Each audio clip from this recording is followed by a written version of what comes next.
Hello friends, good morning to all. स्वागत है आपका इंटीग्रेटेड प्रिपरेशन में। तो आइए शुरू करते हैं post Mauryan period of ancient history. ठीक है, कब से कब तक? 185 बीसी से 319 एडी तक, है ना। जो हमने अभी लास्ट लेक्चर था हमारा मौर्यास पीरियड, उसमें हमने पढ़ा कि जो मौर्यास थे उनके बाद जो मगध में डायनेस्टी आई वो थी सुंगा डायनेस्टी। इन्होंने जो पुष्यमित्र सुंग थे, इन्होंने लास्ट जो मौर्यन रूलर थे ब्रह्मदरथ, उनको एसेसिनेट करके सुंगा डायनेस्टी को एस्टेब्लिश किया। ठीक है, शुंगास को फॉलो किया किसने? कन्वा डायनेस्टी ने। ठीक है, कब? 73 बीसी में। और कब तक रही कन्वा डायनेस्टी? 28 बीसी तक। ठीक है, तो देखिए जो मौर्यास थे, हमने ये पढ़ा था कि जो अशोक मौर्य थे उन्होंने पूरे भारत पर कुछ ही हिस्सों को छोड़कर एक छत्र राज किया था, है ना। लेकिन उनके बाद के जो रूलर्स थे वो कमज़ोर होते चले गए। अब जब रूलर कमज़ोर होते हैं तो जो लोकल पावर्स होती हैं वो अपनी अथॉरिटी अनाउंस करना शुरू कर देती हैं, है ना। यही हुआ आफ्टर मौर्यास। नॉर्दर्न इंडिया में, सेंट्रल इंडिया में और आपके साउथ इंडिया में अलग अलग पावर्स आई। ठीक है, और उनके बीच में फिर से टेरिटरी को ऑक्यूपाई करने के लिए लड़ाइयाँ होती रहीं। और ये तकरीबन कितने साल चला? ये 185 बीसी से 319, तकरीबन आप कह सकते हैं 3 सेंचुरी चला। ठीक है, तो अगर हम बात करें तो देखिए एक बार पहले नेम देख लेते हैं।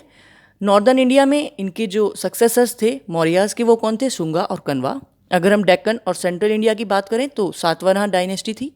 ठीक है, हम कलिंग की बात करें तो वहाँ पर चेदी डायनेस्टी।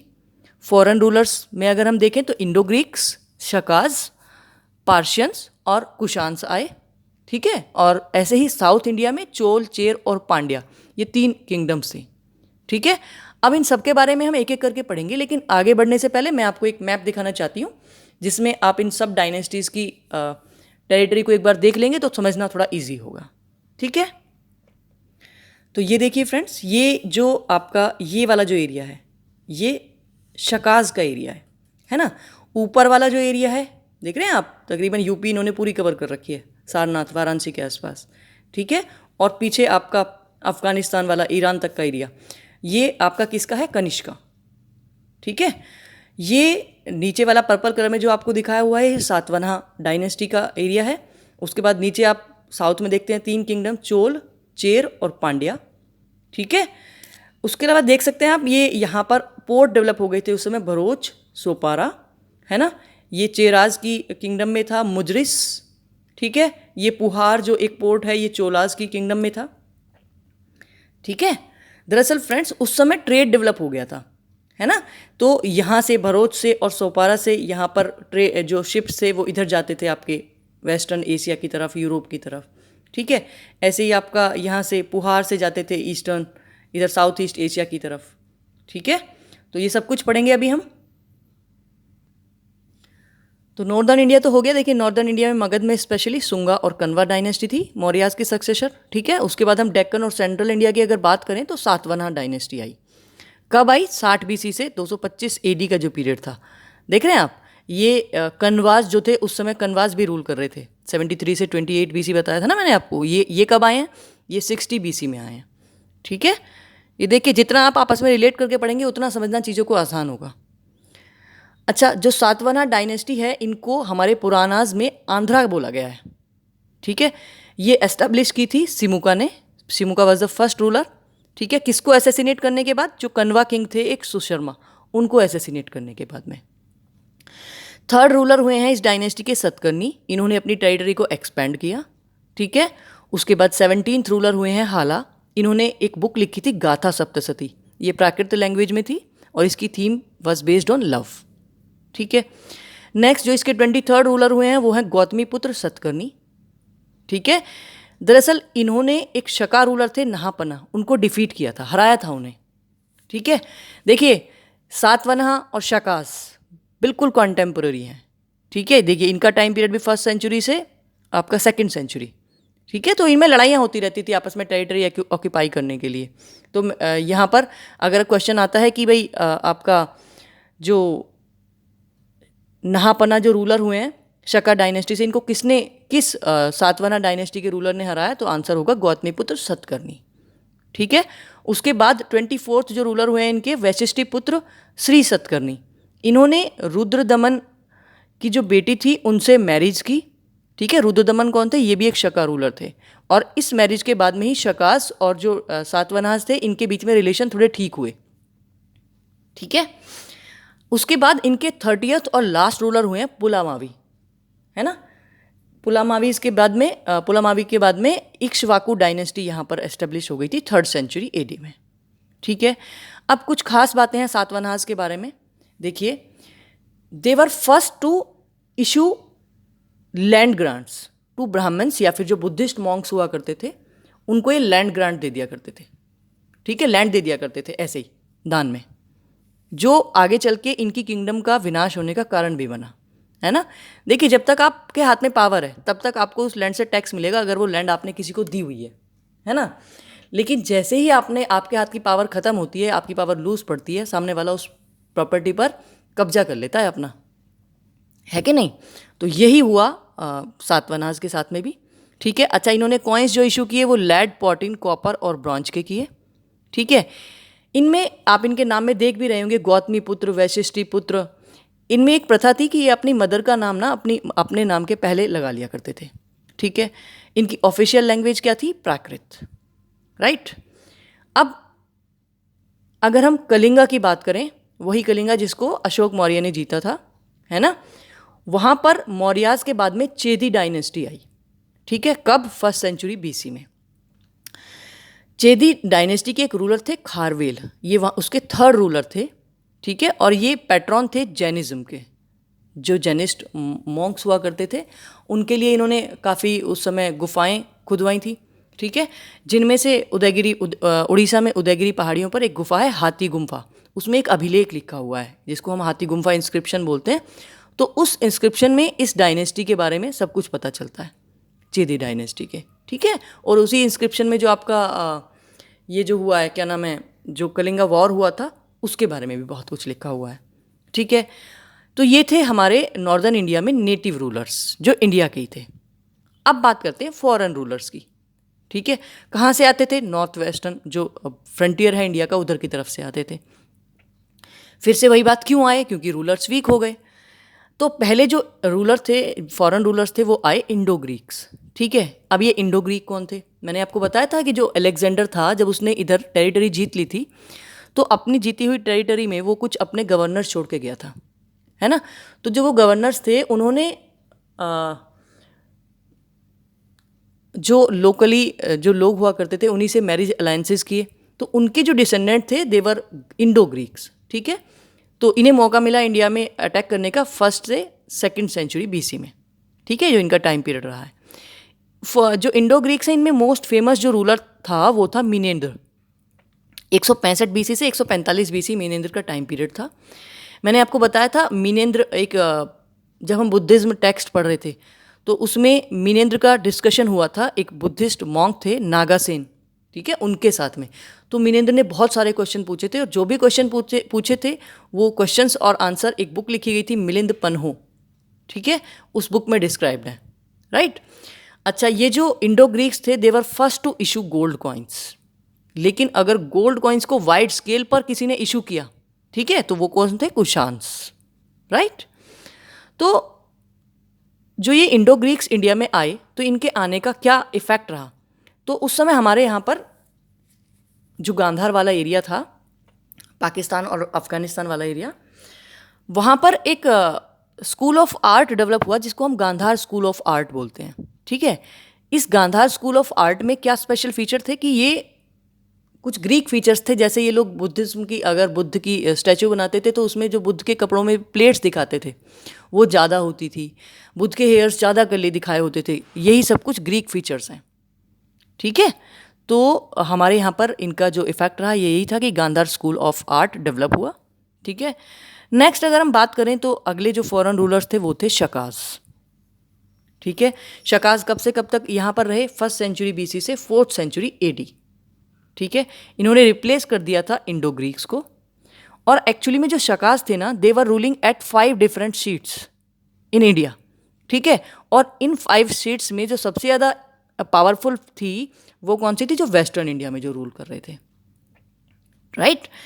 जो आपका ये गुजरात वाला जो एरिया है ना यहाँ पर, ठीक है, अब इस शका डायनेस्टी के एक रूलर थे रुद्रदमन, ठीक है। ये किस लिए फेमस है हिस्ट्री में? एक तो इन्होंने मिलिट्री कॉन्क्वेस्ट किए, यानी कि लड़ाइयाँ जीती। मैंने ऊपर भी जिक्र किया था, ये इन्होंने जो वैशिष्ठी पुत्र श्री सतकर्णी है, इनका एक युद्ध हुआ था रुद्रदमन से, ठीक है।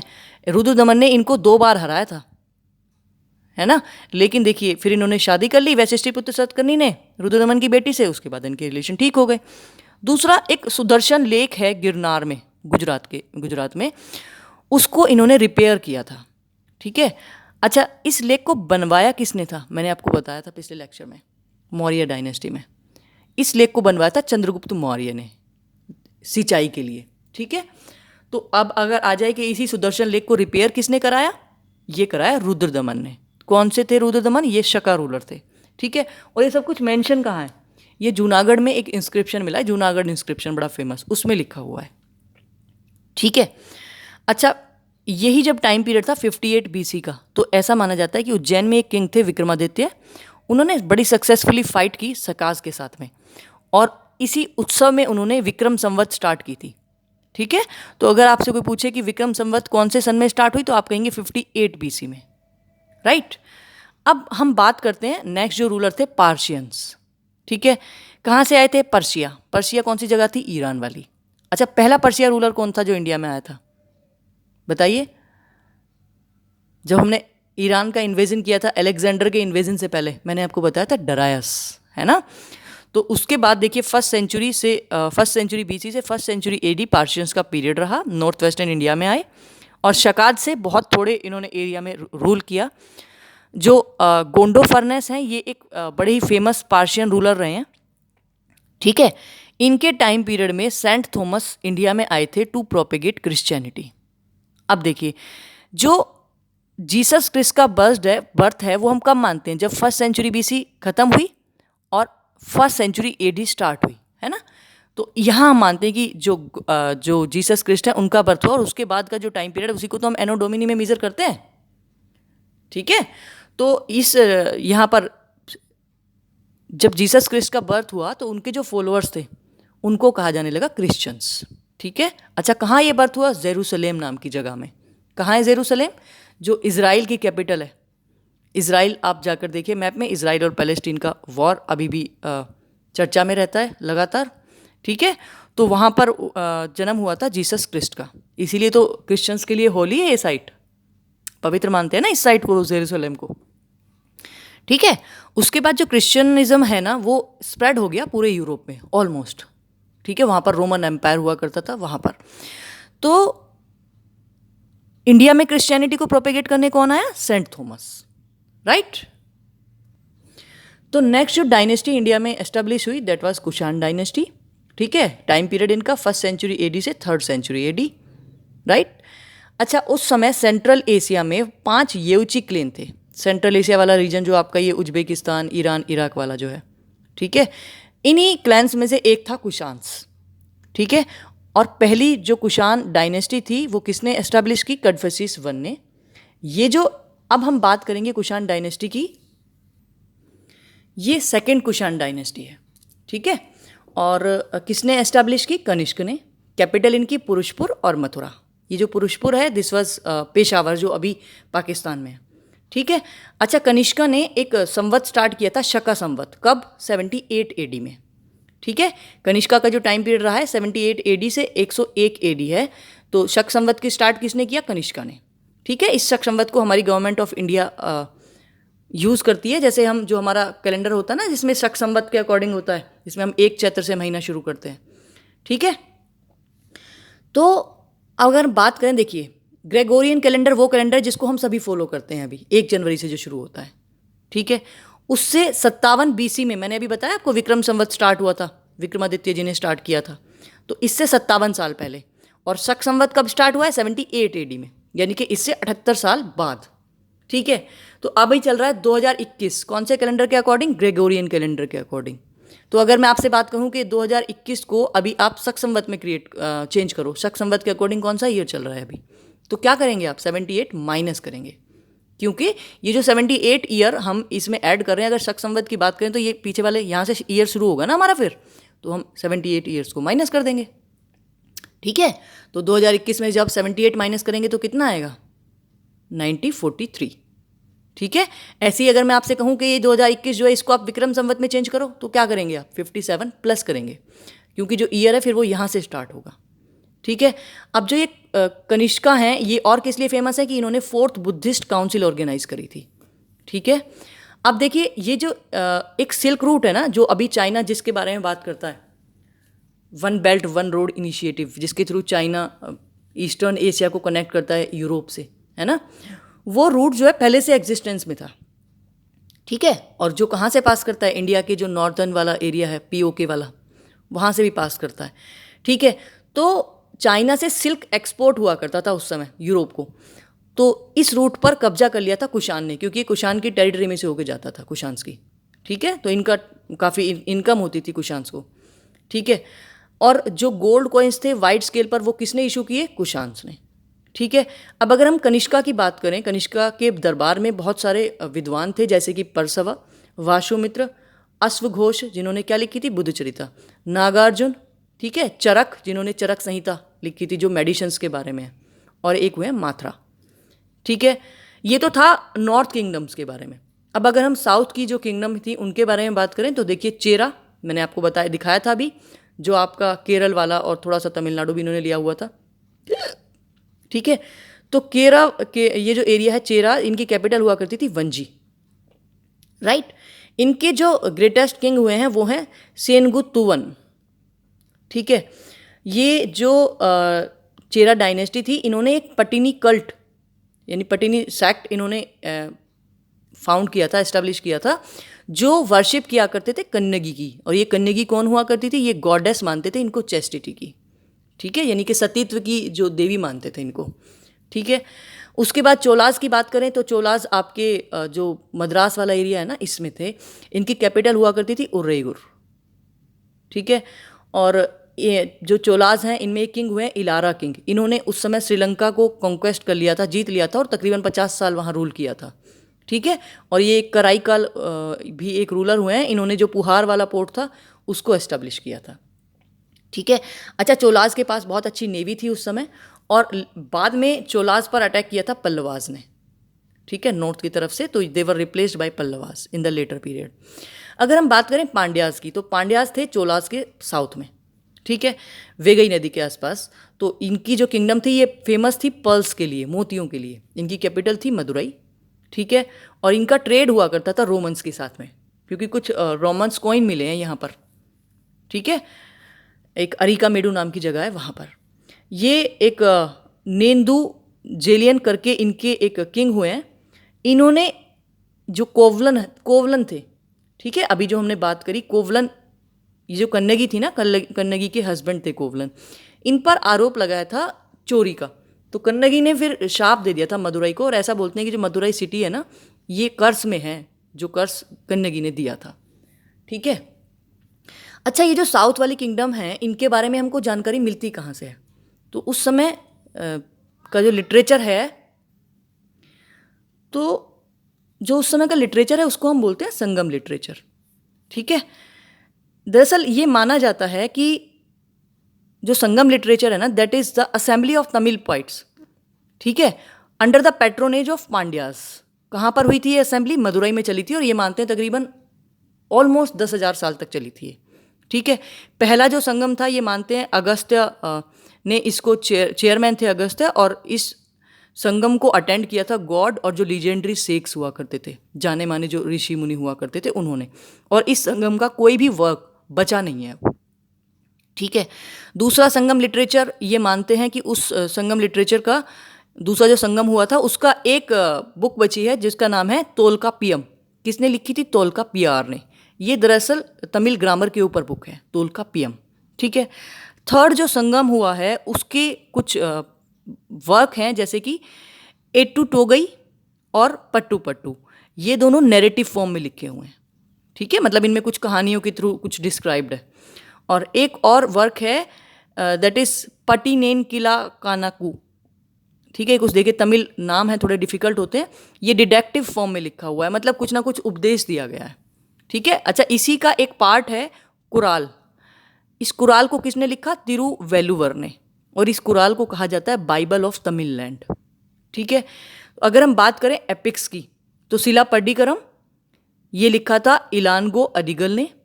ठीक है, ये दरअसल इसको इलियाड कहा जाता है तमिल पोइट्री का, सिलापट्टिकरम को। ठीक है, और ये दरअसल इसमें स्टोरी है किसकी, एक थे आपके कोई कोवलन और माधवी, इनकी स्टोरी है इसमें सिलापट्टिकरम में। ठीक है, उसके बाद नेक्स्ट एपिक है तमिल जो लिटरेचर है उसका मणिमेकलाई, किसने लिखा था, सीतलाई सतानर ने।